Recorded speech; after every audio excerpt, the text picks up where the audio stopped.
Atalia Praratya, istri dari mantan Gubernur Jawa Barat Ridwan Kamil, terlihat hadir di Pengadilan Agama, PAK, Bandung pada Rabu, 31 Desember 2025. Kehadirannya ini bertujuan untuk memenuhi agenda persidangan terkait pembacaan gugatan cerai.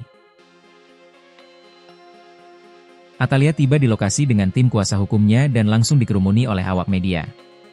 Meskipun dalam situasi yang cukup berat, Atalia tak henti menebar senyum tetap menunjukkan sikap ramah dan tenang. Ibu tiga anak itu mengenakan kemeja krem muda yang rapi dipadukan dengan rok panjang hitam. Penampilannya tetap elegan dan bersahaja. Saat ditanya mengenai agenda hari ini, ia menjawab agar sidang cerainya ini segera cepat diselesaikan.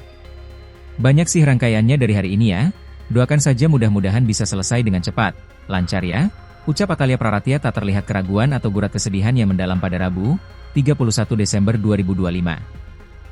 Ia pun memohon doa kepada masyarakat agar proses sidang cerainya yang sedang ia jalani berjalan dengan baik. Saat disinggung soal kabar Ridwan Kamil, Atalia tak memberikan tanggapan lebih lanjut. Adapun sidang hari ini merupakan kelanjutan dari proses mediasi yang telah dilakukan pada 19 Desember lalu. Setelah 29 tahun mengarungi biduk rumah tangga, melewati berbagai fase mulai masa arsitek, wali kota Bandung, hingga gubernur Jabar, keduanya sampai pada titik kesepakatan pahit namun disepakati bersama, yakni berpisah.